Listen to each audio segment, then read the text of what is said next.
Hello, everyone, and welcome to Tsenacomacoh, a discussion with Tidewater region tribal nations. First, let me introduce myself. My name is Quinn Houlihan, and I'll be responsible for hosting the session. The session chair is Jennifer Tocken-Spalding and will be leading today's session. Before we get started, we will be recording this session and ask that you please turn off your video and mute your microphone to improve the bandwidth and ensure the session runs smoothly. We ask that if you have questions or comments, please use the Zoom chat option located at the bottom of your screen. Please hold all questions for the speakers until the end. The session will run for 1 hour and 45 minutes. You can find and turn on captions at the bottom of your Zoom screen. After the meeting, okay, so we're not doing the meeting afterwards, I forgot. Okay, so Jennifer Tocken-Spalding will now introduce the first speaker. Thank you. Hi, everybody. Thanks for joining us for this afternoon's session. My name is Jennifer Tocken-Spalding, and I am the Bureau Cultural Anthropologist for the National Park Service. I work in the Washington, D.C. Office of Tribal Relations and American Cultures. And I'm very pleased to be with you today for this wonderful roundtable session with many tribal leaders and citizens of tribal nations of Virginia. When we envisioned this roundtable session, we had hoped that we would be in person in Norfolk, Virginia, which is the host site for this fantastic SFAA meeting this year. But like everybody else this year, we were able to pivot and make this come together in a virtual environment. So I want to thank everybody who's joining us now and anybody who will be viewing this session in the future. So first I want to introduce our speakers, and I will briefly introduce them, and then I will also then turn it over to them to introduce themselves in more detail along with their tribe. And I will mention today that we are not going to do a virtual meetup after this session, but we will leave time for questions and answers at the end of the session today. And you should feel free to put questions in the chat box as well. So the speakers that we have with us today, from the Rappahannock Tribe, we have Chief Ann Richardson, and we also have Woody Walker, who is the Director of Environmental Services for the Rappahannock Tribe. And with the Chickahominy Indian Tribe, the Eastern Division, we have Chief Jerry Stewart and also Jessica Phillips, who is the Environmental Officer for the tribe. And with the Upper Mattaponi Indian Tribe, we have Connor Tuppence, who is a tribal citizen and recently completed the first Ancestral Lands Corps internship at Waterways, which we will talk about in the session today. So welcome to all of you. Thank you for being on the panel and on this roundtable discussion today. And now I'm going to go back through and ask if each of you could introduce yourselves and your tribe in a little more detail. And I'll start with Chief Ann.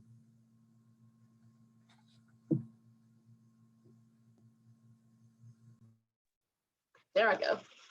So good evening, everyone. I'm glad that you can be with us today. I'm from the Rappahannock Tribe, and we have done a tremendous amount of work with the National Park Service, and they've partnered with us on a number of different things. But in doing our Indigenous cultural landscape, it has taught us so much about the locations of all of these historic places. And it really has set our cultural preservation operation into a whole another trajectory that we didn't think it was going to go into. And so we have gone now into archaeology and also the recovery of sacred places. And this Woody is here with us. And Woody, you want to introduce yourself, what you're doing? Yes, ma'am. Thank you, Chief Ann. So I am the Director of Environmental Services, which is really what it sounds like. It's an environmentalist job, but I'm also a historian, and I serve as our museum curator. We have physical exhibits as well as we're developing an online museum. So I work very closely with Chief Ann and the Tribal Council and tribal elders in cultural resources, NAGPRA, historical research. This is the Rappahannock Tribe's 100th anniversary this year, and we have a tremendous amount of work going on behind that project. So I'm just proud to be here and help represent the Rappahannock Tribe. Thank you, Chief Ann. Thank you both. And next I would like to go to Chickahominy Eastern Division and Jessica Phillips, who is sitting with Chief Jerry. Welcome. If you could introduce yourself and the tribe. Thank you. Sure. So I'm Jessica Phillips. I'm the Environmental Director for Chickahominy Indians Eastern Division. I have been in this position just for a few months, but I am a member of the tribe and have been my whole life. We are located in New Kent County, and this is also our 100-year anniversary. I have with me Chief Jerry, if you want to be on camera, and he'll introduce himself. I'm Jerry Stewart. I'm the chief. Of course, we're located in New Kent County, and it's rich with artifacts along the Chickahominy River. It's a treasure chest there. And we're very interested, hopefully in the next few years, maybe purchasing some land along the Chickahominy River. But there's so much there. We had a game warden, I believe his last name was Griffith, and he collected arrowheads and spearheads and all along the Chickahominy River. And we would like to work a deal with the county to retrieve some of those. It's great to be here, and just thrilled with Jessica and all the great work that she's doing to get us aware of the environment and keep us straight.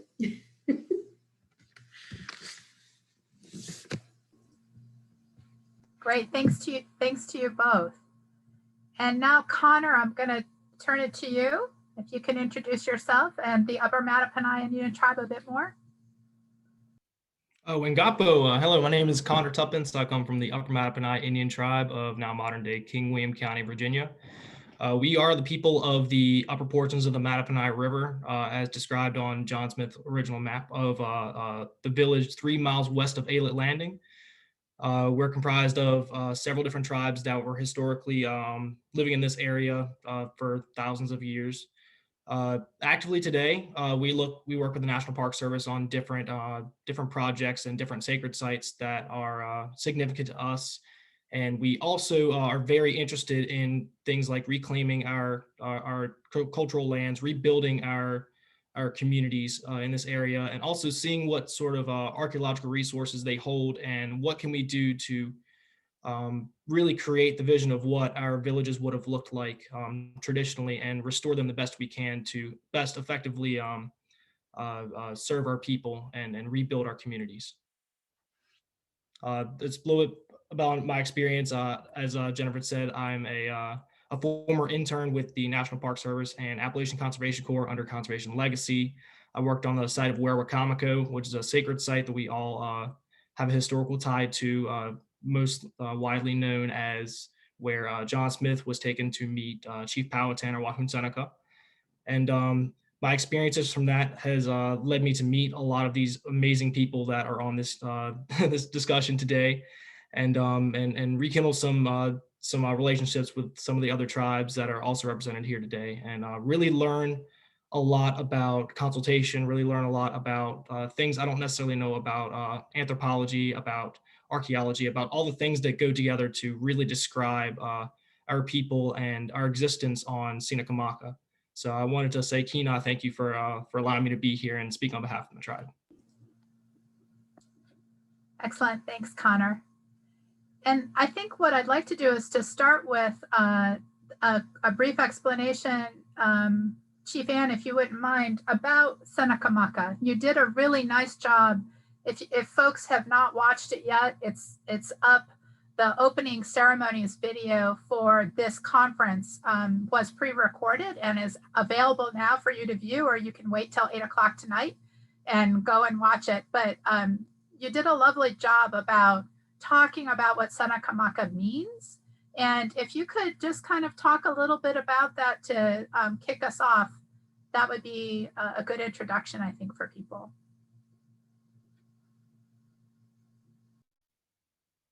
Sure, I'd be glad to, Jennifer. So Tsenacomacoh is in tribal tradition. It is the place where the umbilical cord, if you will, is attached to the Powhatan people. And so these different locations where our people have resided, first of all, we believe that the earth has a memory, that it's a living, breathing entity. It has a memory, and the things that have happened on these different locations where our tribal people have occupied for thousands of years have a spiritual tie to us as we walk these lands.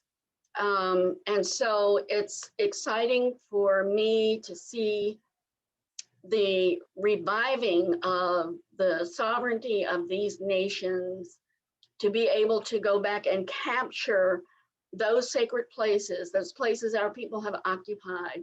For our younger people like Connor, I'm so proud of him, to experience walking that land and what it would have been like for our people, and hear the stories of those places and feel spiritually the connection to that land. It's something that never goes away. And so the fact that we were removed from those places has absolutely nothing to do with where we belong. We know where we belong. And the work that we've been doing with the Park Service has helped to identify those places for us and to restore those places to our future generations is a dream come true for many of the elders who are no longer with us. And I know that they are up there just clapping their hands when these things occur. I was so excited to hear Chickahominy got land down on the James River, back on the James, where their people can go to those ancient sites and experience the memory that is in that land. So welcome to Tsenacomacoh. This is our land, the land of the Powhatans. Fantastic, thank you. And if I can share, I'm going to share my screen for a second so that people can get a sense of the geography that we're talking about here. And I hope you all can see the map. Yes, nodding.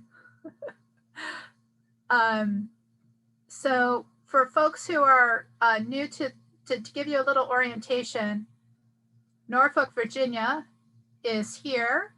And that is the site for the host site for the meetings location that we're talking about.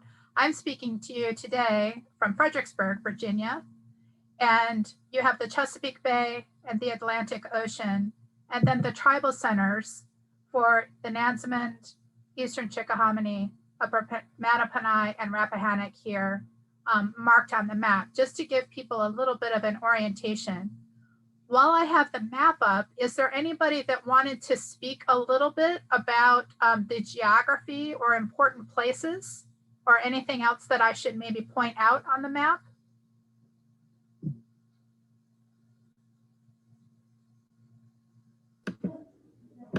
I'll speak. So Jessica Phillips, one of the things, can everybody see me? Yes, we got you. One of the things I think that because we're located, our tribes are located on so many waterways and rivers, it's definitely a way that we all connected throughout history. I know the Chickahominy and the Eastern Chickahominy used to be one tribe, and we actually separated in the 1920s because the rivers had gotten too difficult to travel back and forth between the tribes.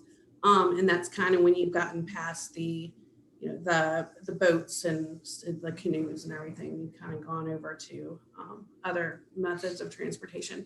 So it's just important to note that all of our tribes are combined and share those waterways together. Mm-hmm. Yeah. I'm gonna stop sharing and go back. Thank you, Jessica. I know that and I don't want to put you on the spot, Woody, but I think that we had talked about, for both Jessica and Woody are in their roles as environmental directors, I think spend a lot of time thinking about the health of the waterways. And I wonder if either of you would like to talk about maybe any current projects or any current work that you are doing that relate to that the health of the waterways or the resources that you find along the rivers that are important to the tribe. Hey, Jessica, I'll take first stab at this. So we are very interested and involved in working with the Virginia Department of Environmental Quality.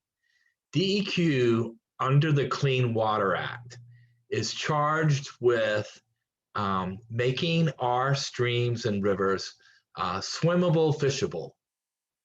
That's the criteria.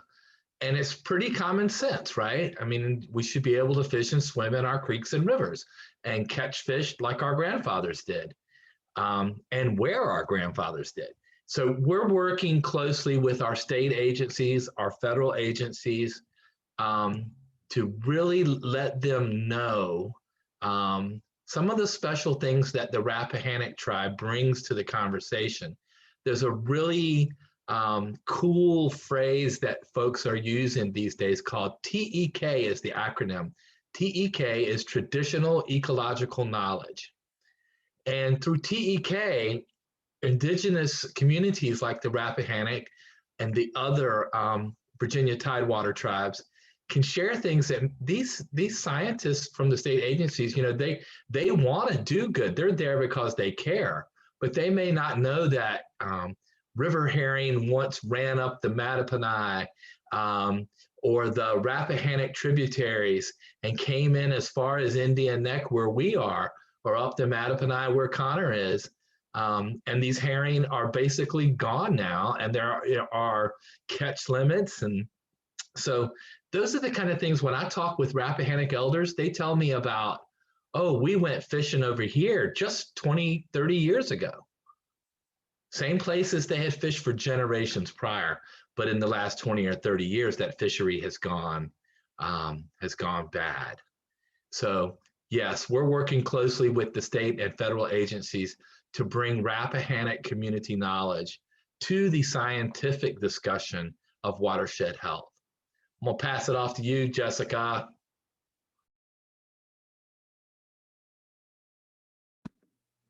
Thanks, Woody. You did a great job covering just about everything. Unfortunately, our tribe does not own land on the Chickahominy River. So that's our biggest goal right now, is acquiring some land where our ancestors would have resided. Also, one of our biggest focuses is water as well, and the Clean Water Act, and working towards just preserving all of the resources that our waters offer. That's all. Woody did great. It's always a team effort. Good job, everybody. Another thing that is related to, I think, the resources, there's maybe two more points to this that we talked about before. And one of those is plants and medicinals. And I know that Rappahannock Tribe and I know Eastern Chickahominy have got some projects related to traditional use of plants. And I appreciate that Woody just said traditional knowledge. And I wonder, maybe Chief Ann, you would want to start on that conversation a little bit about the importance of plants and medicinals and what we're learning, you know, what you're learning about it today and how you're trying to kind of incorporate that into contemporary knowledge sharing.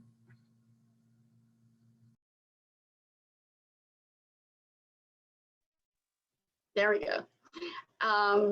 So we have a garden project that's going on this summer, actually, to reintroduce some of the medicinal plants that our ancestors used for healing practices.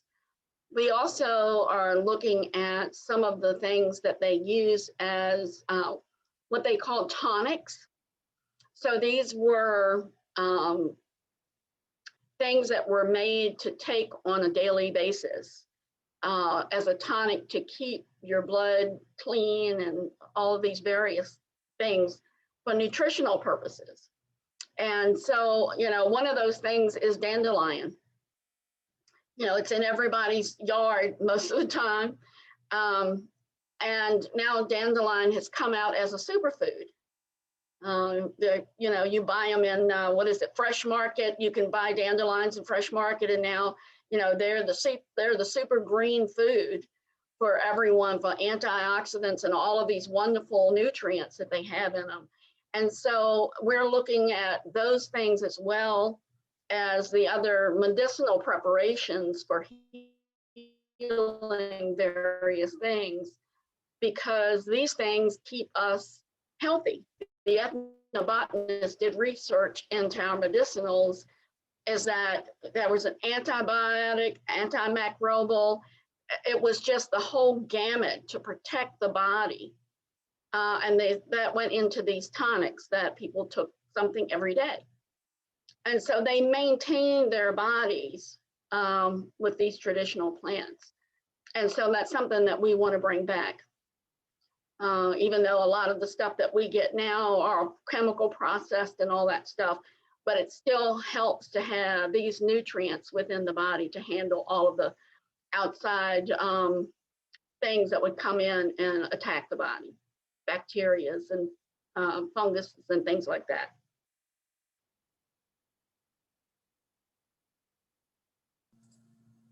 Thank you. Jessica, do you have anything else that you wanted to add about plants? Again, Chief Ann did a wonderful job. Our tribe is kind of working on the same thing. We have an ethnobotanist that's been coming and working with the tribe, and come April, with social distancing, of course, and practice, she's going to be actually taking us around our tribal lands to show us and explain to us what everything was and what we would have used them as. And alongside the dandelion, I know I practice some herbalism myself, and there's plantain weed, which everyone tries to get out of their yards also. And it's great for healing and bee stings, and just going out there and chewing some up and slapping it on a bee sting. You'd be surprised like how quickly those things, it's amazing healing that our Creator has given us. Great, thank you. Connor, I'm gonna come to you next here, but first I want to share a picture.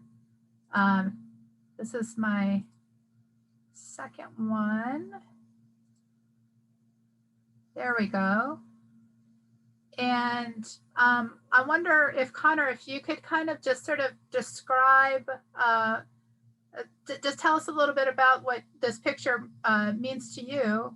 And then I'll do my follow-up question, which is along these same lines of resource use. If you wanted to talk about hunting or fishing resources in places like Rappahannock.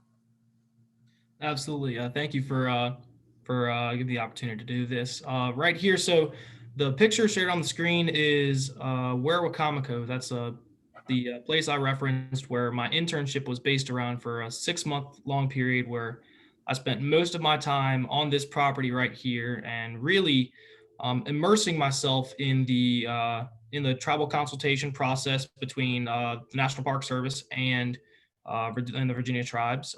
Also learning about the Park Service's sort of divisions, with cultural resources, with archaeology, with basically how this site would run as an acting national park.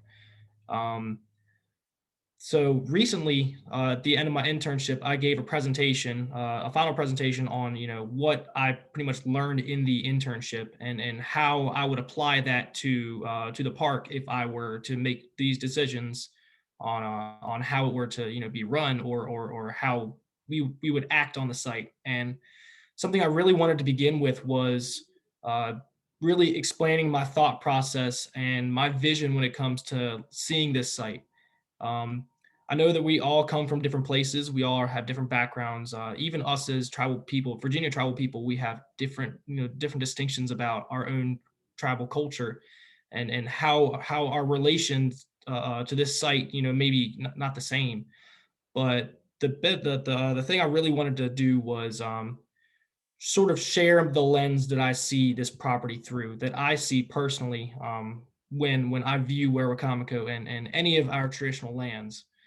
Start off by saying, looking at this picture, to the naked eye, it's really just, it's a nice little finger property. You see a pier coming out. You see modern day intrusion with a fishing pier. You see roads. You see fields. These are all things that were introduced after our people had left the property, and that's really what you see when you go and you see traditional areas now, as you don't see them like we do. When I see this property, I don't just see fields, trees. I don't see water just around it. Like, that's a great picture of the York River, but through my mind and my teachings from my tribal elders, not just specifically from my tribe, but from Virginia tribes in general, and learning about how our day-to-day life would have been pre-contact and even through hundreds of years later, and how it relates we are now. When you look to that water, I don't just see the York River. I see on the cliffs right there at the very bottom of your screen where the Powhatan Confederacy would have been ruled from. It is right there off of those cliffs. I mean, could you imagine a leader there that controlled the entire coastal region of Virginia, from all the way up to Maryland, all the way down to almost the Outer Banks at some points in time, and that whole area was controlled by this little spot right here. When I look at the water, I don't see a river. I see our people out there fishing. I see on the creeks to the left and right that surround the property, I see people wading in the rivers, putting up fish traps and netting things like sturgeon and herring and shad and things like this that would have been traditional for us. Looking at the fields, I see full of crops with our people out there and doing our traditional agricultural practices. And in certain areas, I really try to think about what our religious center would have looked like, how exactly would we have prayed on this land, and how important this was to us as Powhatan people, as people of the Powhatan Confederacy. And it's really important to sort of look at this with an open mind. So there's a lot more significance than what you just may see, whether it be archaeological resources, whether it just be the deer that run through the woods or the fish that swim through the water. They all have more significance to people. And this is something that I'd really like to share and be able to open people's minds up to the possibilities of what we don't know. And I say all of what I know right now, but I don't know everything. You can never know enough about our culture and our day-to-day life as Indian people. And that's just a little bit I wanted to share about my vision and how it's really important to keep an open mind when viewing cultural landscapes and viewing traditional areas and stuff like that. Yeah, fantastic. Thank you so much, Connor. I really appreciate that perspective. And it leads us to a question that we have talked about in the past, which was the lands. And I've heard several of you already have talked about today acquiring lands, looking to try to acquire new lands in places that are traditional homelands for you in Virginia. And I know that we talked once before about loss of ancestral ways. And I wonder if maybe we can jump around a little bit. I might start with Chief Ann, and then maybe we could go to Jessica and Chief Jerry to talk a little bit about the loss of cultural traditions and the types of research that you're doing today to try and bring back some and revitalize some of those traditions today.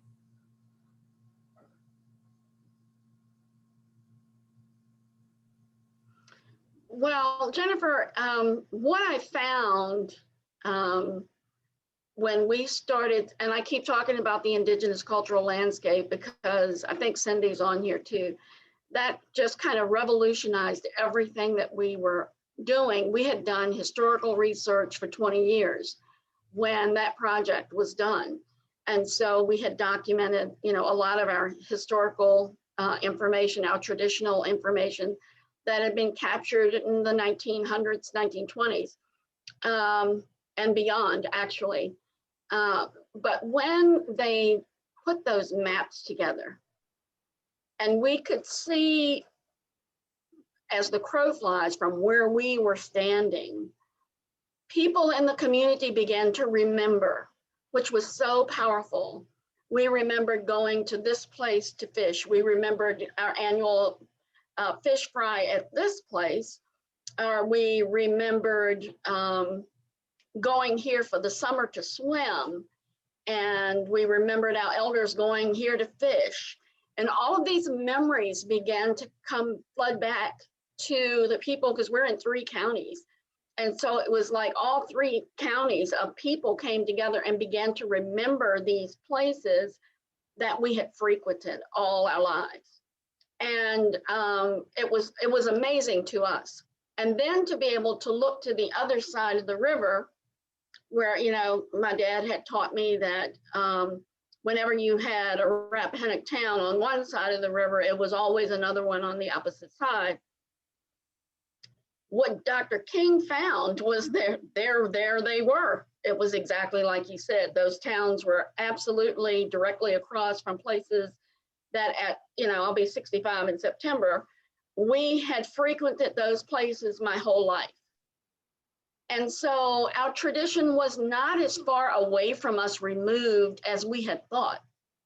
And I think that when tribes begin to look at the things that they remember in their lifetime from a position of those maps that show the whole area, then you really are able to capture the footprint that your tribe actually had at that time. And it's much more than you had originally thought. It's like it blew our minds, because, you know, we were like, well, we're right here in between these 3 counties, and we got, you know, one community here and one community there.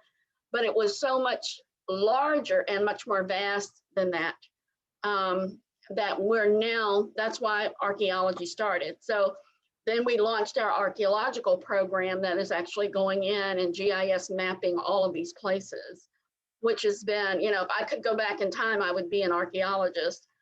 But I'm just having myself a ball working with Dr. King and her team. And just to be able to go to these places again, and there's sometimes you walk on this land and it's a happy feeling. And then sometimes you walk on this land and it's and you can feel almost the grief of what might have happened there. And so that's kind of helped us to navigate all these places, to know, you know, places that we lived peaceably, and places that we lived that were not peaceable. And that helps too, as you're mapping and piecing all of these various pieces together to create the story that's real and relevant to your people. So it's quite a journey, and I just don't think that tribal tradition or the loss thereof is as far away from tribes as they might think. Thank you. That's an excellent point. And I know something that you mentioned in your earlier talk for the opening ceremony was that by the time Captain John Smith was invading the traditional homelands, there were already more than 40 Rappahannock towns that had been identified in 1608, just to try and help people get a sense of the depth of time that we're talking about here in coastal Virginia, right? Okay. Yes, very good. Yeah. And so Jessica and Chief Jerry, you know, I'm interested about this question about what you are also doing, but also about the point that you made about acquiring lands. I think that's something that people are still realizing, that tribal lands, the ancestral homelands and traditional lands are very broad, as Chief Annis described, but then tribal lands that are held and managed by the tribe is something that is still an active pursuit for many of you. Is there anything that you would like to share about that process? Yeah, we have right now, we just own 41 acres. We're along Route 60 and 628 here in Union County. I would say as the crow flies, we're maybe 3/4 of a mile off the Chickahominy River. But once again, it's so much history. And I remember my mom and them making a living off the Chickahominy River. And that is some land that we'd love to acquire once again. I'm not a fan of, I guess I shouldn't say this, of Newport News Waterworks. They came into New Kent County, put up a dam. We used to, from our church, we'd go down there and baptize people. And later in years, about 30 years ago, we took someone there in a white shirt and they came out with a brown shirt. And just devastating that the river that our ancestors, had so much energy about or so involved with it that they could make a living out of it. I remember Mom saying they cut ice out of that river and used it for things. Now it's gone. We would like to purchase some property once again on the Chickahominy River. Jessica's helping us jumping around here a little bit with some of our traditions. I don't know Indian tradition, but sassafras tea, people, I remember Mom making me drink that, it's good for you. Oh my goodness. A lot of people loved it. That was rough. I remember mashing and don't even remember what tree it was now, boiling tree bark for different things. So our people had a rich heritage.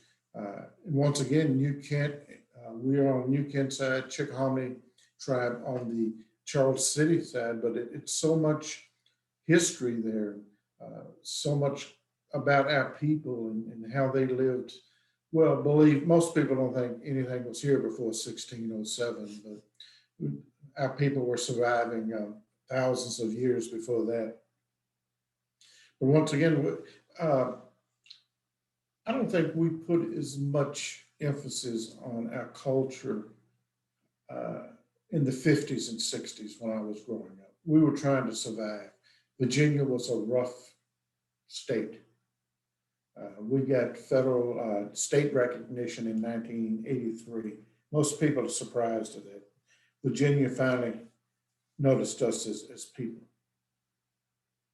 But it's just so much history here, so much in New Kent County, and once again along the riverside. And Jessica's a big help.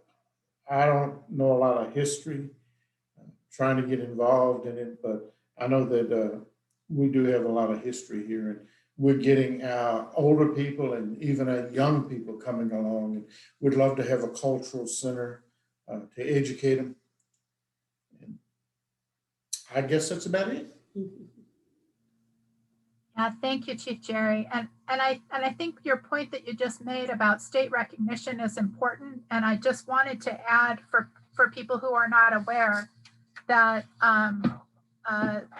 the Chickahominy Indian Tribe, Eastern Chickahominy, Upper Mattaponi, Rappahannock Tribe, and the Monacan Indian Nation and the Nansemond Indian Tribe all have federal recognition in January of 2018.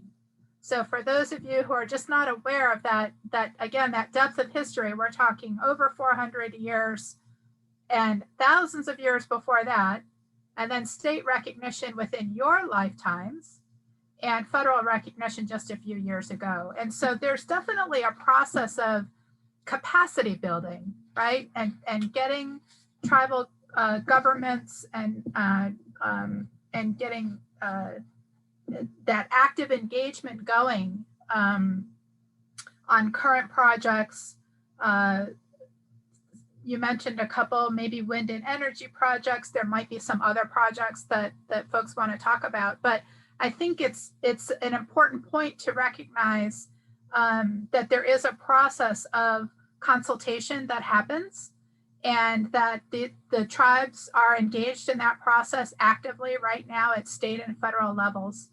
I know that the president issued a presidential memorandum in January that wants to understand and enhance consultation practices of the federal government.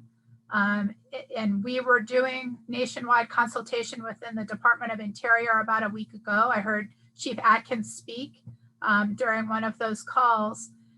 But perhaps, again, Chief Ann or Jessica want to speak a little bit about the work that you're doing in consultation, the kinds of projects, or maybe about the capacity building that you're working on right now to continue to actively engage in these processes. So in regards to capacity building, I know because we were just recently federally recognized, we're all kind of trying to build up our governments literally from the ground up. And that's definitely been a learning experience. Luckily I came in, some of the people had already kind of done just about everything. So I just get to take over the fun parts. So in regards to that, building up our government, again, bringing back some of the cultural parts of our tribe. And Chief Ann, your statement was so hopeful about we're really not that far removed from, some of the things our ancestors did. So I'm just really looking forward to hopefully collaborating with all of the tribes. We're all part of the same Tidewater region. So I'm really looking forward to that. Yeah, I am too, Jess. Thank you. You're doing a good job down there, and I appreciate that and happy to collaborate. Something you had said earlier, maybe it was Chief Jerry, and he was talking about boiling bark from a tree that his mother had gotten.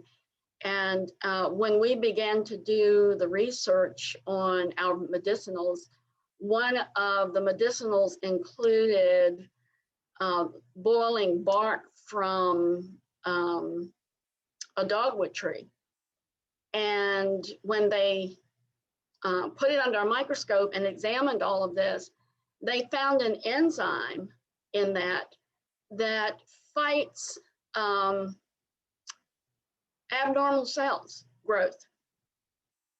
And two of the students that I had that were planning on being MDs decided against that. They were going to take this enzyme and go into research with it. And so, it's amazing what our people knew that we had practiced for thousands of years on this land. Some of it has already been taken by chemical companies to make medicine and pharmaceutical companies, but I believe there is a lot out there that has never been captured that we've been using for a long time. And so, back in the 20s when Frank Speck, who was an anthropologist, came through Virginia to document the Virginia tribes, we probably had a 40-year relationship with him, and he documented so much of this stuff for our tribe that we're using today. And other tribes that they had different things because we lived in different areas, but primarily the rivers were our interstates and our supermarkets. And so we lived along those rivers where it was easy to survive because there was plenty of food and water and transportation there for things that we needed. So I'm excited. I have a lot of hope for the future and really appreciate you, Jess, and Connor, because you're young people taking this on. And I'm so proud of both of you. I don't know what to do. I'm encouraged by the level of commitment that you've made to your own tribes, and because your commitment to your tribe is a commitment to all of our tribes to better things for us and to help to restore what has been taken, what has been lost. So thank you very much. And that was it. That's good. Thank you. I would like to go back to Connor for a second. Maybe if you could talk a little bit more about,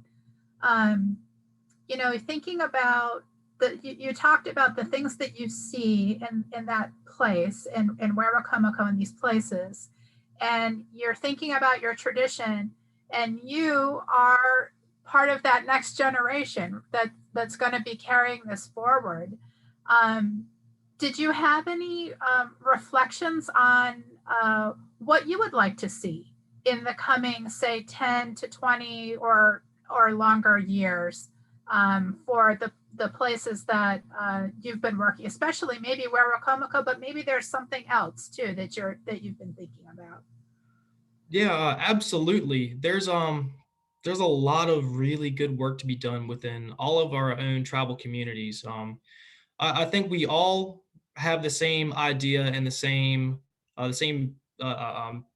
thought that we really would like to build back our communities, not just in the ways of buying up all the land that we all, around our current tribal centers, or the land that would be our old village sites, and be able to retake ownership of these properties for ownership's sake. But the most important thing to keep in mind, and that I think all of us are thinking about, is we're looking to effectively serve our communities for now and forever, for the next generation, whether that be making sure that we have land for housing, making sure we have land for farming, making sure we have land to hunt on, making sure we have properties along the rivers for us to continue to fish on, whether it be the same spot it was 40 years ago is a different thing, but allowing us to set up the next generation so we can continue to practice our culture and our traditional ways. That's a lot of it. And it's not just hunting and fishing. It's not just being able to go and walk through old village sites. It's effectively serving our people as we have these needs. So we are able to take a lot of our tribes here in King William have a great deal of population up in the city of Philadelphia, Pennsylvania. Due to in the 20s and 30s down here, we couldn't get any work as a Native American. You could either live off the land and be a subsistence hunter and fisherman, or you could be a logger. That was kind of it. So we had a large population that went up and settled up in Philadelphia. There's a great deal of people up there that would like to come back to our community and would like to immerse themselves back in our culture and learn our ways, because they weren't able to because of decisions that had to be made. But it's really the thing of the decisions that we make now are hopefully going to effectively help our people in the future and whatever need that may be. And it's really important to keep in mind that it's not just about housing. It's not just about bringing people back to the community. It's about rebuilding the community to be able to be in our spaces and practice our culture and really teach it. So another thing I wanted to reflect on from before was we were speaking on, different cultural and ancestral ways that we've had, and speaking on the loss of them is, I think it's really important to highlight things that we have not lost too. One of the biggest things that shown really well here today was oral history. That is a cornerstone of our culture and something that we still practice on a day-to-day basis. I consider myself somewhat knowledgeable of my tribe's history and the history of Virginia tribes, but I don't know everything because I've got a whole lifetime ahead of me to learn. But from what I do know now, I would not know if it wasn't for elders like the people around me and in my communities and around Virginia Indian communities. That's something that, even though we have lost a lot of our material ways, like our language, our ceremonies, and our traditional dances, like as we would be for coastal woodland people and Powhatan people, just the knowledge that these things exist, the seeing that this has been passed on this far shows the resilience of us as Native people, and it's a great thing to be able to highlight that this is something that's still happening. This is something that's still thriving, and hopefully we'll get better and better and better, and we'll be able to expand the things that we can teach through oral history and be able to set up the next generation to be twice as knowledgeable as we are about what we have right now. Yeah, that's exactly. Where's the little clapping hands that we can do in the Zoom? That's good. And I think that's a good lead in to something that you've mentioned, folks, 100-year anniversary of the tribe. So Woody mentioned it, and Jessica and Chief Jerry mentioned this. is there, and what Connor is just talking about is an interesting concept of homecoming, of homecoming, of people that have moved away and who want to come home, who want to reconnect with you as community, but also want to reconnect with this place that we're talking about. And I'm wondering if, and one of the questions in the chat was, can you talk a little bit about maybe plans for this 100th anniversary and what might be a part of that planning process?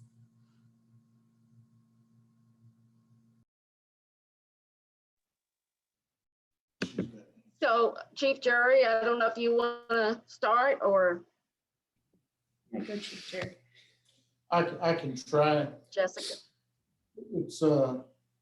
It's funny that you would ask that, because we're meeting tonight and making plans for that. We've had a big setback with all that's been going on in the country here in the last year. But we are planning a 100th anniversary. Don't know exactly what we're going to do now. And on that subject, I guess you wonder, if we've been here for thousands of years, why are we having a 100th anniversary? If you want to track our history, the Chickahominy Tribe was one up until 1921. And there wasn't a dispute or a breakup of any kind that I know of, but my grandfather moved to New Kent County. And today it's not that far to travel, but we ended up building our own one-room schoolhouse. We built a little small church, and we had the government of New Kent County to deal with. So it was just easier to form a Eastern Chickahominy band.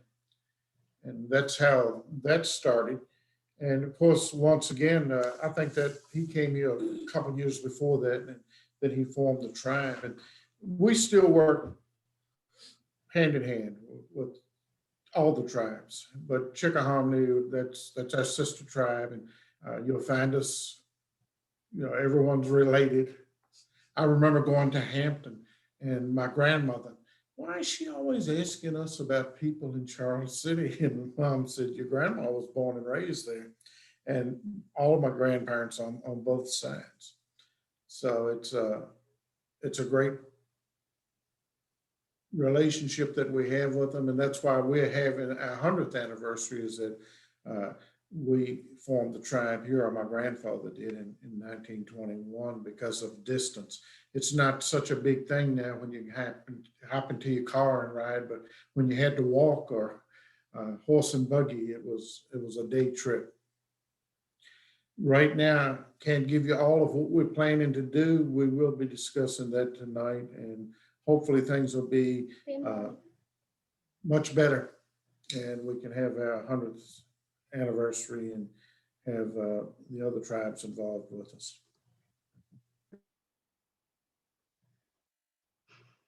Well, so we have a series of signature events, if you will, that we're doing for it. We're beginning in May by an online exhibit. So we're doing a virtual museum. Woody is working on that with some of his colleagues. And we saw this as 100 years of survival for the tribe. And having only been federally recognized for a few of those years has had a great impact on us. But we feel like it was an opportunity to tell the stories that were important to our survival as a tribal nation. And so we're doing some of those virtual stories on our virtual museum. We are doing a series of physical exhibits at our tribal center. We are planning a sovereignty conference for September for all of the tribes. I sent Chief Jury, I'll send all the tribal leaders so they all know, a letter explaining it, and feeling that it was really time for the tribes to come together and tell these stories and look at the sovereignty that we have and the basis for that sovereignty, which were the treaties that we had or still have, because the Commonwealth of Virginia still recognizes. And so it's primarily to educate state legislators and state officials on what's the sovereignty that we've brought into the Commonwealth actually means for the Commonwealth and what it actually means for the tribes. And so we felt that was a very important thing for all the tribes. And so we are doing that in September.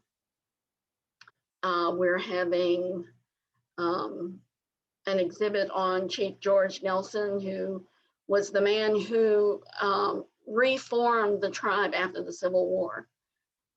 People were scattered all over the place after the war, and he went and gathered all the people up and incorporated the tribe in 1921 with Commonwealth of Virginia. And so we're honoring him in that work in this 100th anniversary.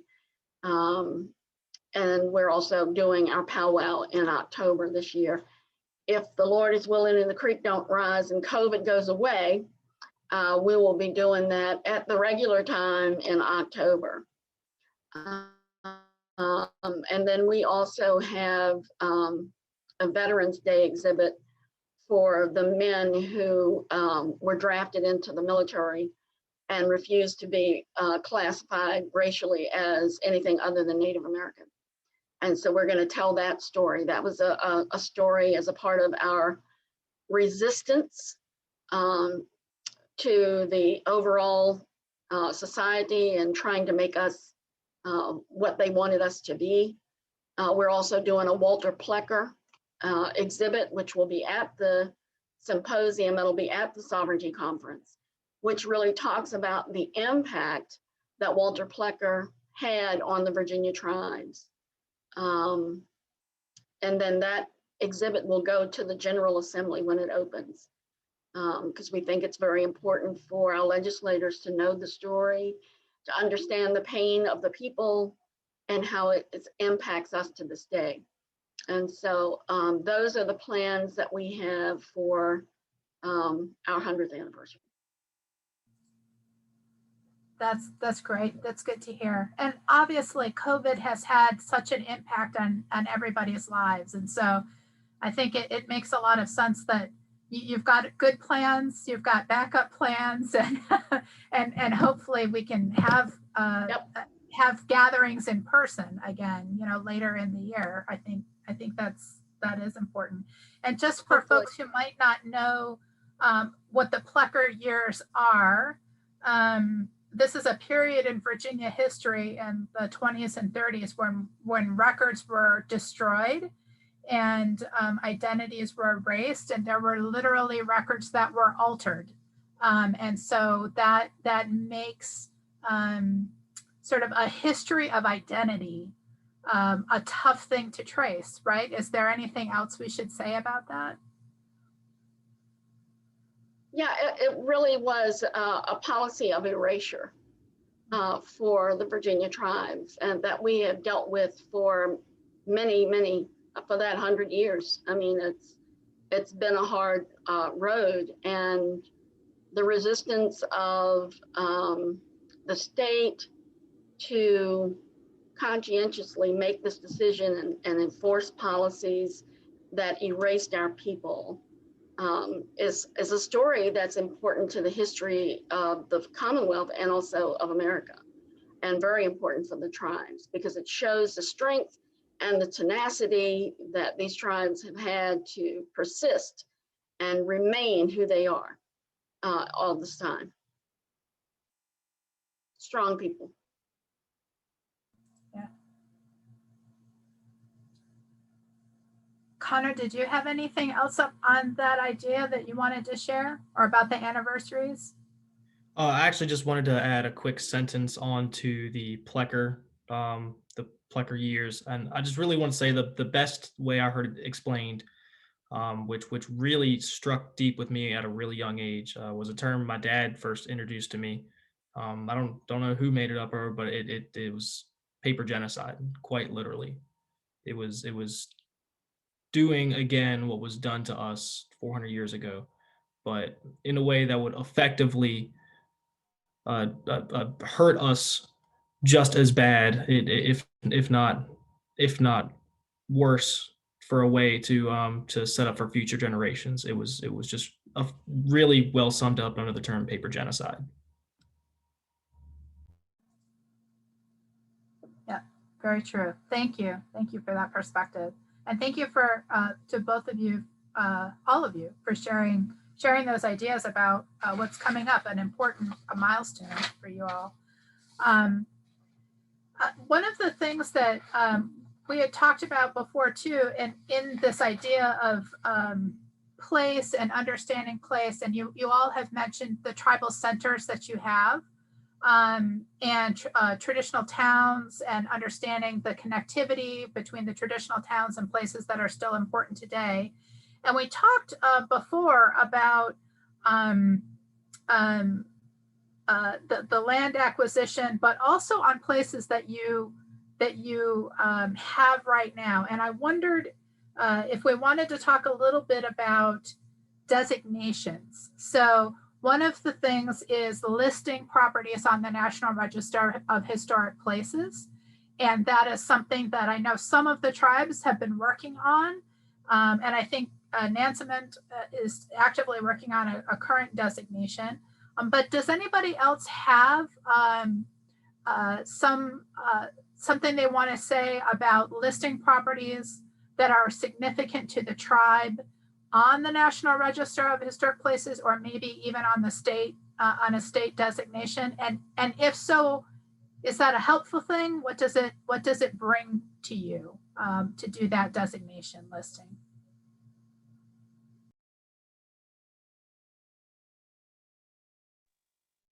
I can speak on the project that we're currently engaged in. So we applied. It significantly helps if you want to restore places. These are places that were hubs of our communities. I know Upper Mattaponi did their school, and I went to that school as a young kid. And we're doing the chief's house because it's 3 generations of chiefs that lived there. It was our tribal center and school for many years. And so we had that placed on the National Registry, and it really helps because it helps with funding. If you're going to restore these places for your community, then once they are placed on the National Registry, they're funding opportunities to restore these places. So that's the importance of doing it, not just for your community, but to be able to gain funding to restore these places so that they remain an institution within your community, that the memories are tied to of all the kids that went to school there or whatever. So it still remains an institution in your community. It doesn't just deteriorate and go away, and those stories are forgotten forever. So.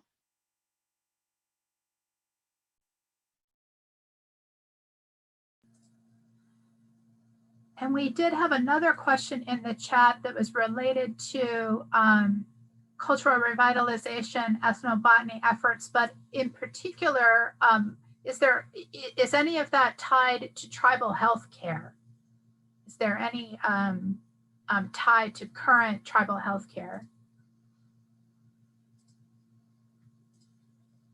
Well, one of the things that we're doing, the reason that we're restoring this house is because my grandmother's grandfather was a medicine man, and she had all of his information, which is what was documented back in the 20s. But she ran an apothecary there.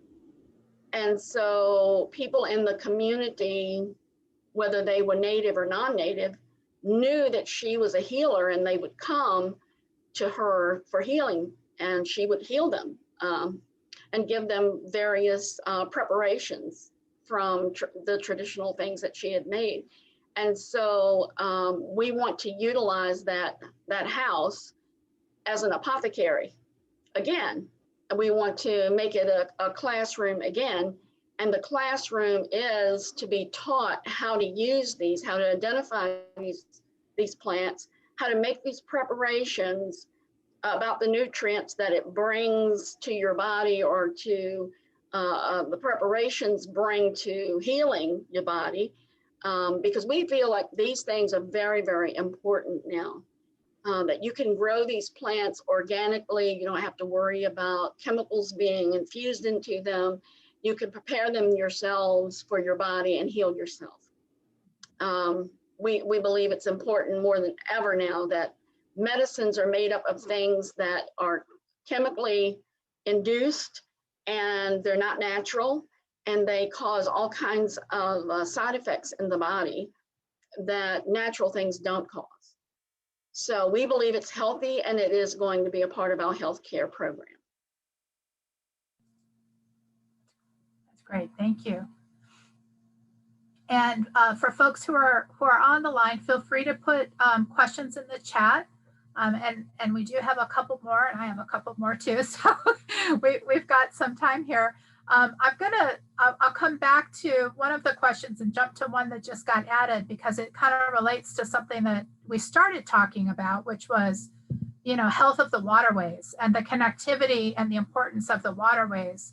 I know that in the Hampton Roads and the Tidewater area of Virginia, there is a lot of conversation about planning for climate change. And as we looked at the map earlier today, all of you have tribal centers that are, along waterways and on the peninsula.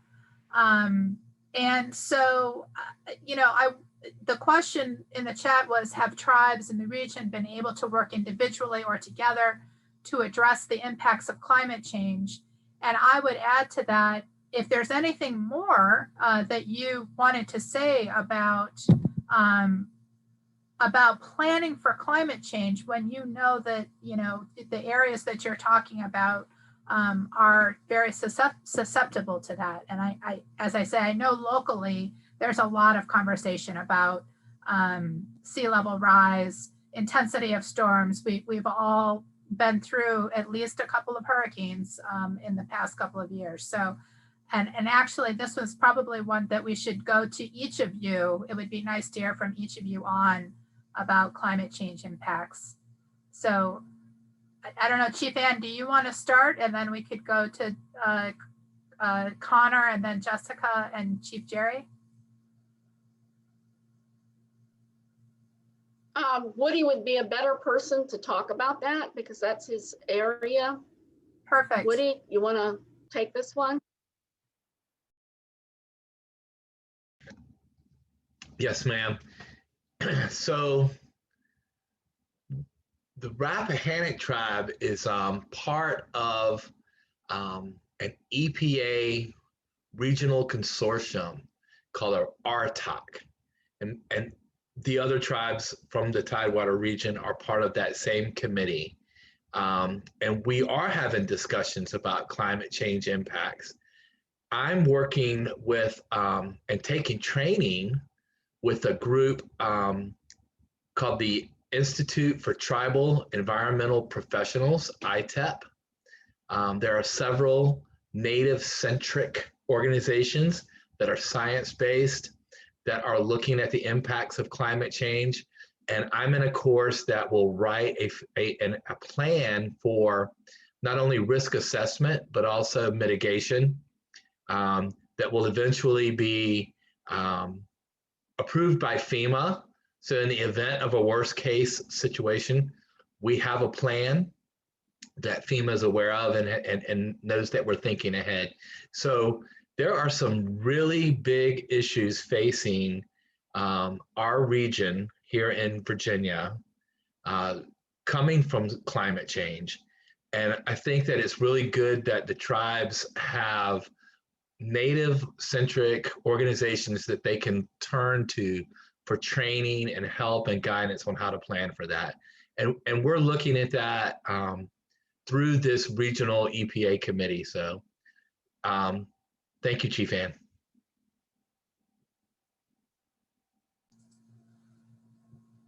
Yeah, that's great. It's good to hear about those groups. Jessica and Chief Jerry, do you have anything that you wanted to add about planning for climate change or any project work that's happening? Chief Jerry actually had to leave, so it's just me now. Just kind of reiterating what Woody had said. The RTOC has been a really cool resource for us, all of the Virginia tribes, to work together to address some of that. Woody is the expert in this, so I'm just kind of taking my cues from him. Thanks, Woody. That's good. Connor, do you have anything else? Or sorry, Woody, do you have a comment back? No, I appreciate that. Folks like Jessica and the other tribal representatives, we're taking climate change seriously. It is something that the scientists are telling us to get ready for. And I'm really pleased that groups like the ITEP that I mentioned, there's the United South and Eastern Tribes USET folks that Chief Ann is involved with on their board. They're very focused on these issues. So it's given people like Jessica and I think Lee Phillips was on the call earlier, a lot of us that are kind of looking at environmental issues on behalf of the tribes, we've got some good resources.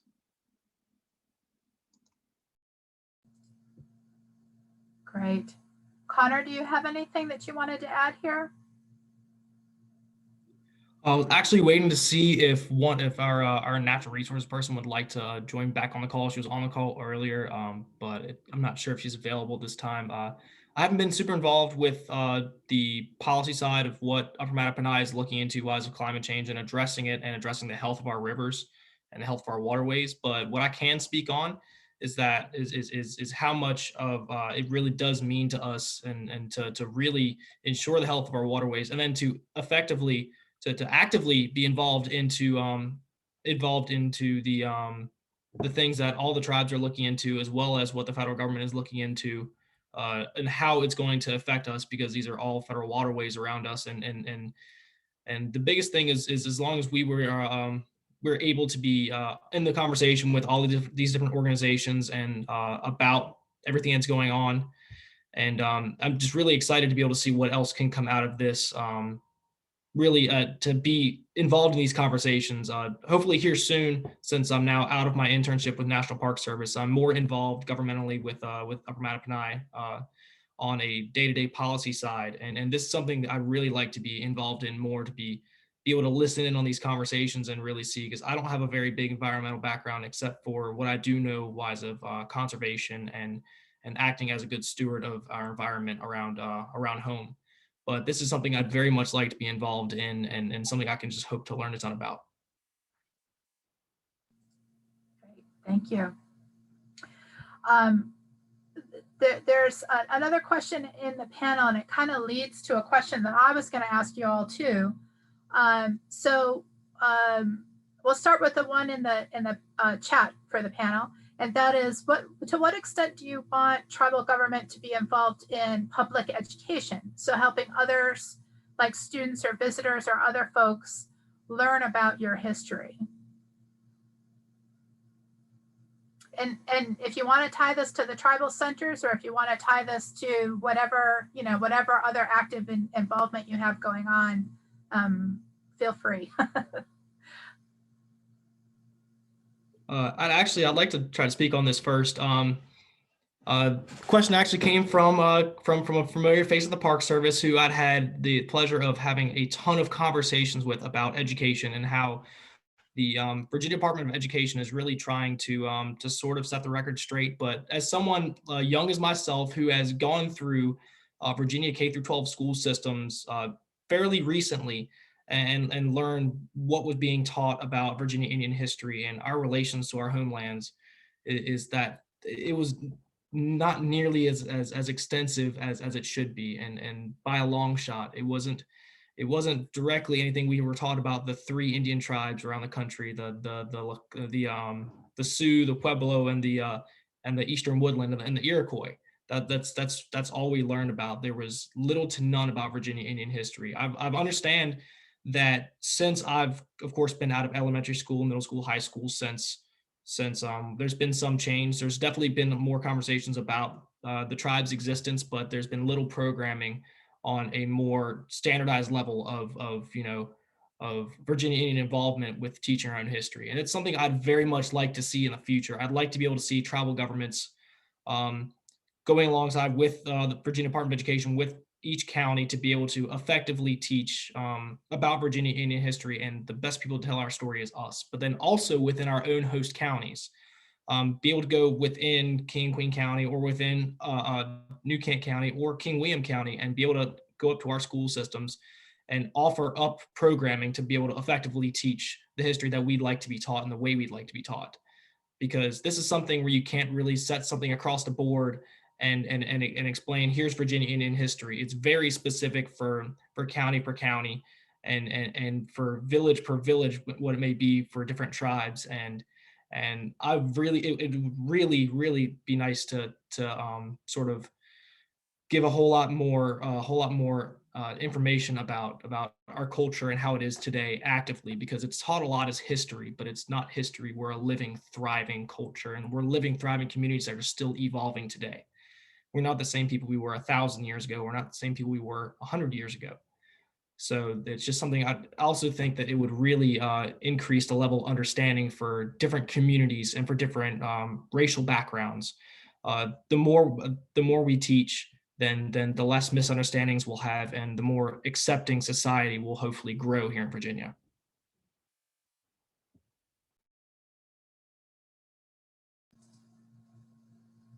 Great, thank you.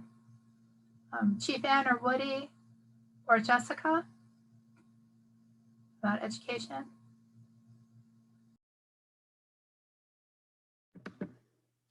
I think Well, Connor I feel summed it like up. I educate people.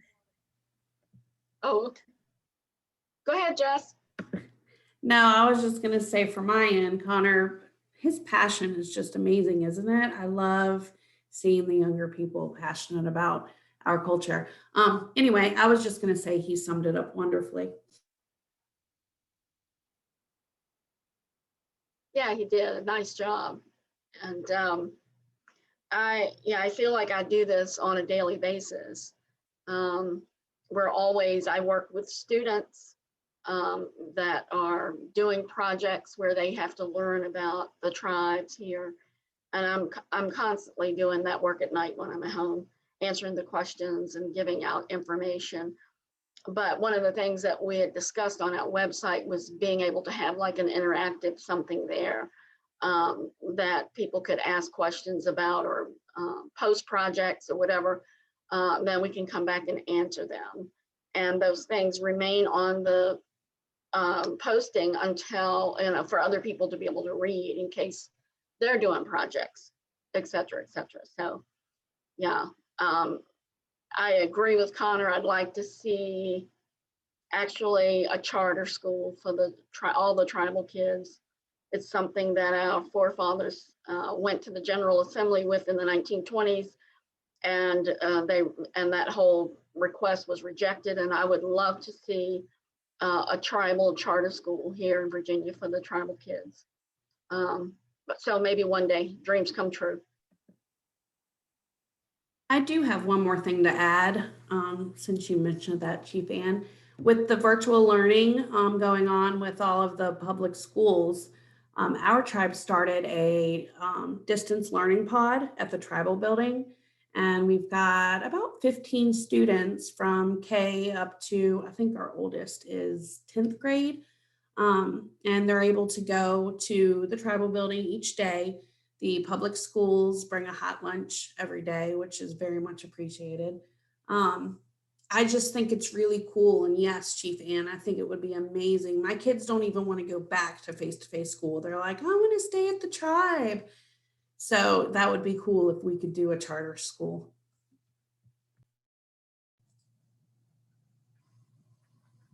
Yeah, that would be interesting.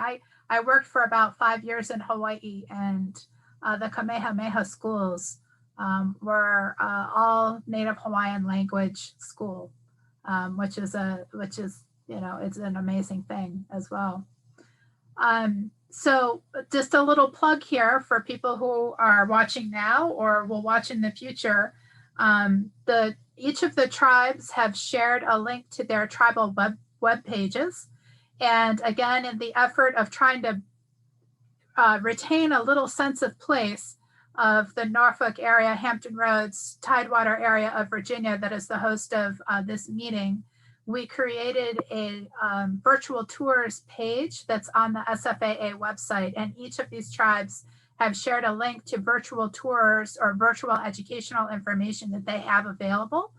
So I do want to make a little plug for that to encourage you to go to the annual meeting website, and you can catch a link at the top of the page of the virtual tours to everybody's web pages to learn a little bit more. And my question here is, for the future, when we can get together again and we can welcome people back into the state, is there something that you would hope that visitors would learn about your tribe or about your places, or is there some place that you would direct them to go to learn a little bit more? And I would actually like to jump back around to everybody again, so that each tribe has a chance to answer that question.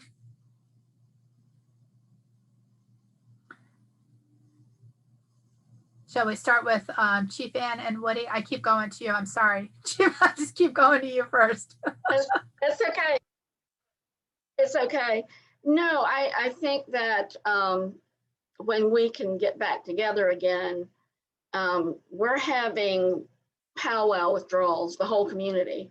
And so I'm hopeful that there would be an event where all the tribes could come together again and powwow. That would make things so much better for all of the tribes. We've all been isolated away from one another. We see each other on Zoom, and that's about it, you know. So I would like people to know that we are unified as groups. We have kinship relations in all of these various tribes.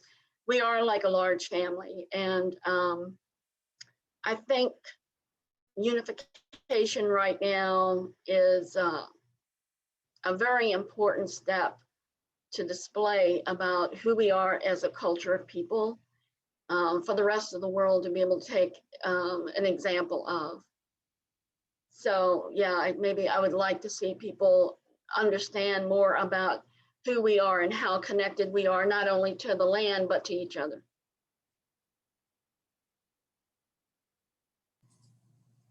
Woody, you have anything? No, ma'am. No, ma'am. Thank you for taking care of that. I really want to defer to the tribal members. Thank you.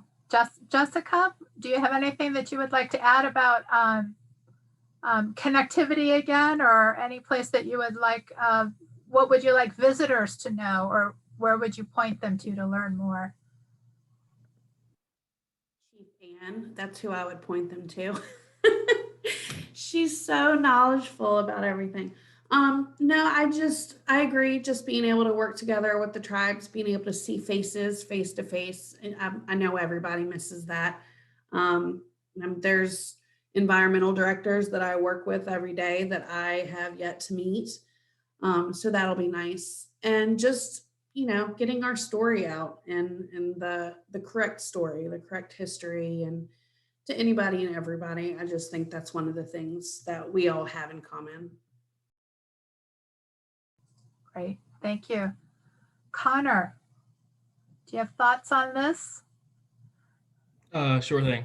The biggest thing that I'd like to see in the future coming out of COVID and coming out of these restrictions, of course, is, like everyone said, the face-to-face thing. This is how our communities have related to one another, how we've come together and formed all these ideas that we have now, is by talking to one another, and seeing each other face to face is really integral in that thought process of really being able to work out ideas.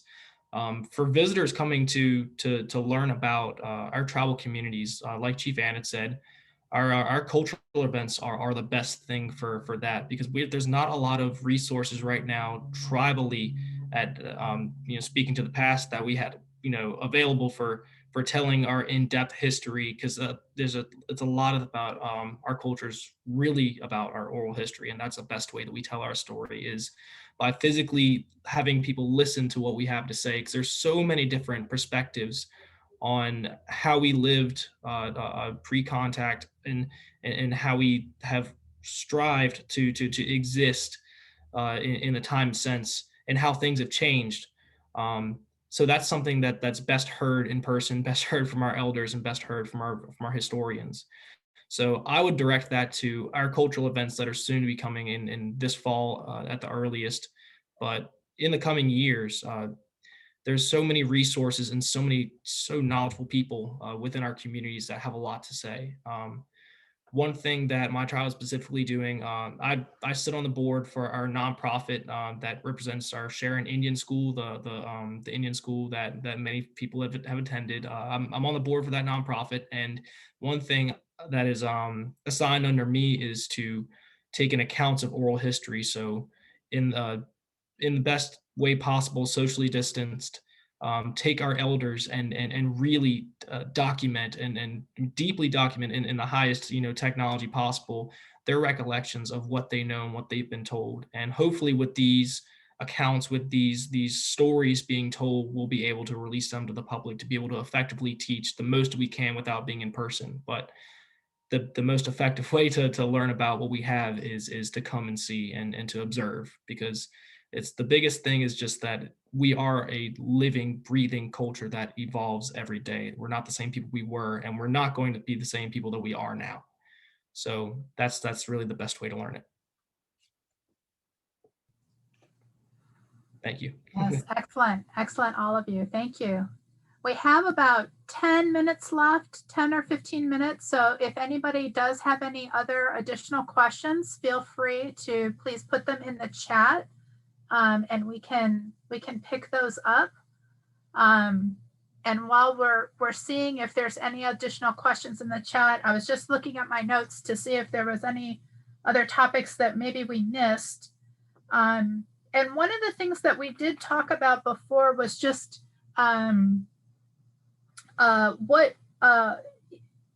if there's anything, what kind of tools do we need to sort of move these activities into the future? So we're talking about the 100th anniversary events. We're talking about, you mentioned, wouldn't it be great if we could have a tribal charter school?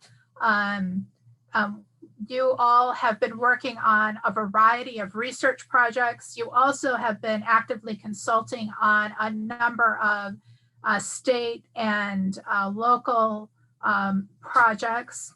And so the question is really, what are the kinds of tools that you may need going forward, or that you're looking to expand upon to continue this work moving forward into the coming years? And we all assume that at some point we'll be able to gather together in person again in some format after COVID releases its terrible hold on us. So is there any thoughts to tools for the future, things that we need for the future?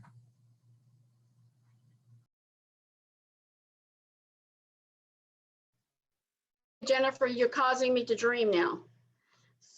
So one of the things that I would love to see, and I had talked to some of the tribal leaders about this a couple of years ago, would be to have a Native American museum here in Virginia, where there would be galleries dedicated to each of the tribes. And those tribes would be responsible for designing the exhibits and maintaining that portion of the museum, so that Virginians who come to Jamestown, Colonial Williamsburg, and all of the places that are there would also have a Native American place to visit and to learn about the tribes here in Virginia. And maybe that might include a research center or an archives of such. Would be nice.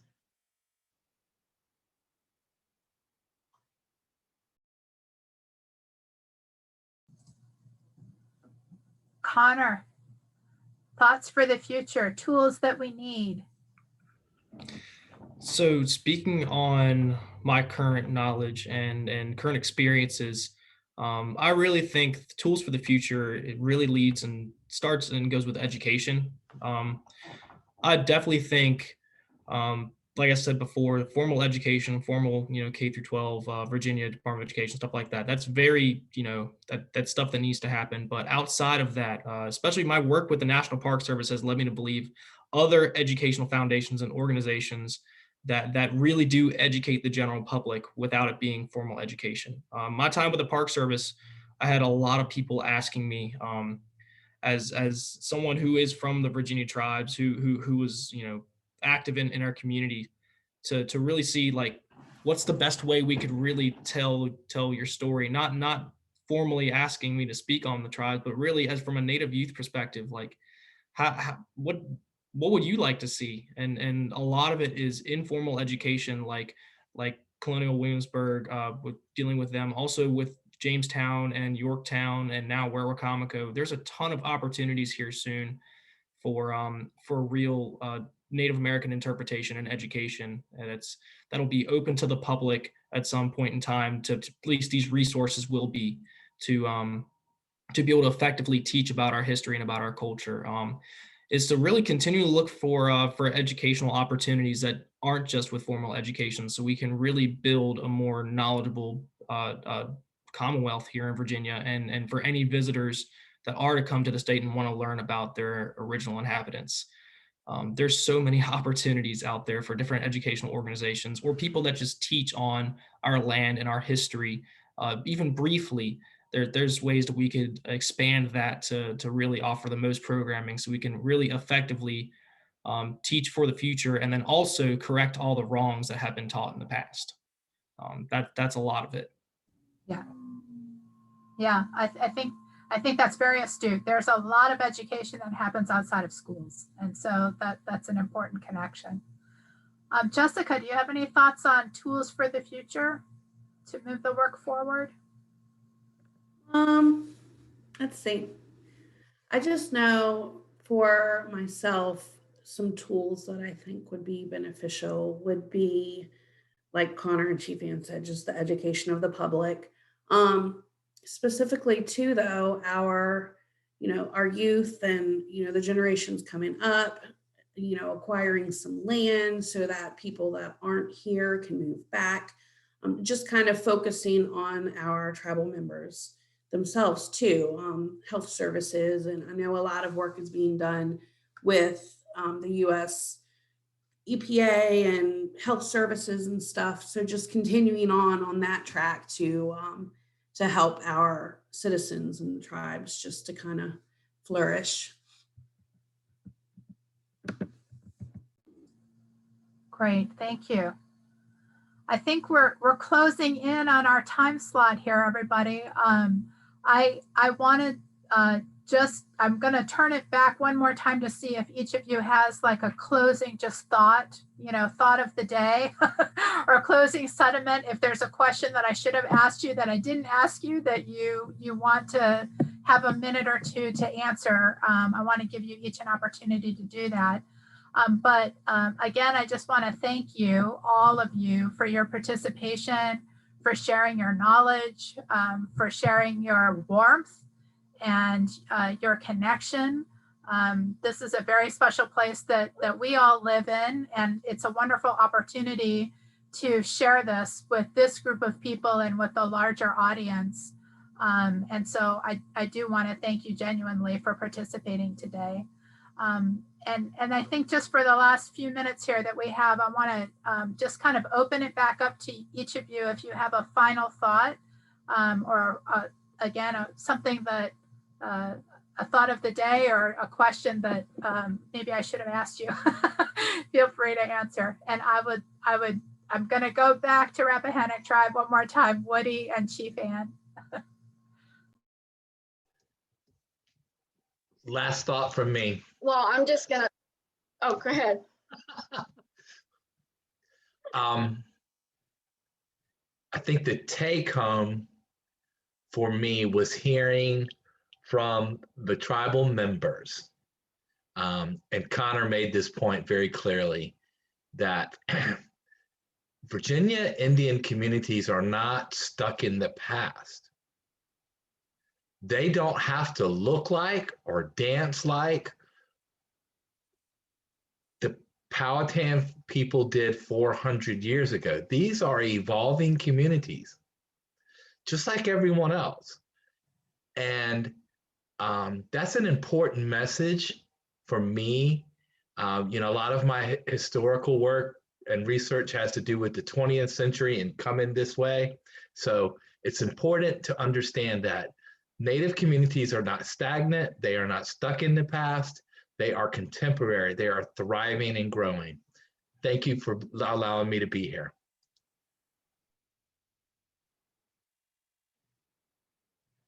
Thank you, Woody. Yes, we are very much so. And yeah, you young people, and Jessica, you didn't say you were young. You said Connor was young. Well, maybe he's a little younger than you, but you are the next generation that's carrying this work on. And I'm so proud to see the young people take part in, especially the environment, but also the history. And while I know there's lots and lots of informal education that we can learn from our various communities that we have, we also need formal education. And I've been an advocate for higher education for the last 25 years. And as we are moving, living, growing, and thriving communities, we are going to need that younger generation to get a solid educational foundation, so that when the cultural aspects of the teachings of your elders are combined with that, then you become tribal leaders and you become tribal administrators. And it helps people my age to be able to feel secure and safe, that our tribes are going to have good and strong leaders in the future. And so I want you guys to really think about that. And I don't have any idea what your educational backgrounds are, but I know that there's more out there for you to learn. And so I just would like to encourage all of the tribal young people to get that foundation behind them, because your tribe will demand it in the future. Thank you. Thank you both. Thank you so much. It's been a real pleasure. Thank you. Jessica, final thoughts from you. I just, first of all, want to say thank you for having us, Jennifer. This has been really fun. I think that just listening to everybody and hearing everyone's opinions and thoughts, you know, all of this goes together. It's all about working together. So culturally, historically, archaeologically, educationally, you know, culturally, just everything, environmentally, it all just, if everyone work together and it all just works out. So be kind. Thank you, everybody, and have a wonderful week at y'all's conference. Awesome. Thank you. Connor, final thoughts from you, sir.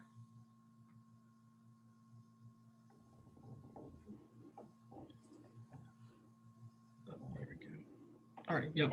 Yep, we got you. Yeah. Thanks once again. Thanks for the opportunity to be here. This has been a new thing for me, speaking on behalf of my tribe, and I really do feel welcome and honored that I've been trusted with this sort of this opportunity to be able to speak on these issues. And my final thoughts, the things I really want to put towards all that's spoken on today, is I look forward to a really, really cooperative relationship with all the people from SFAA, and to be able to look at all of our resources and see exactly what we can do to increase our knowledge of what we know, and to really discover what we don't know. Because there's a ton that we know that we don't know, but there's always further to learn. There's always more room to learn about the things that we know. there's going to be a lot of opportunities here soon when it comes to looking at our cultural landscapes, looking at archaeology, especially when it comes to us reclaiming a lot of our traditional lands. There's going to be a ton of opportunities and stuff like that. And myself personally, I'd like to be involved in the most that I can, to learn the most that I can. But I just want to really sort of say that I'm really excited about any potential opportunities here soon to really learn more about what we don't know and work effectively with anybody that's willing to work with us. Excellent. Really excellent. Thank you. Thank you, everybody. I want to thank the Rappahannock Tribe, Chief Ann, Woody Walker. I want to thank the Chickahominy Indian Tribe Eastern Division, Chief Jerry, Jessica Phillips, and I want to thank the Upper Mattaponi Indian Tribe, Connor Tuppence, all who shared with us their thoughts and their feelings and their heart with us today. And I want to thank all of you that have joined us for this talk today. And if people are watching the chat, there's a lot of thanks in the chat too. So your session was very welcome and very well received, and I really appreciate it. And I think at this point, we are good to wrap up. So Quinn, is there any final wrap up that we need to do from your perspective? Nope, we just have to conclude the meeting and thank everybody for coming. And that I just want to say I really enjoyed the session. So thank you all. Awesome. Awesome. Well, everybody have a good evening and enjoy the rest of your week. And here in Virginia, it is beautiful spring weather. So have a good week, everybody. Thank you. Bye. Bye.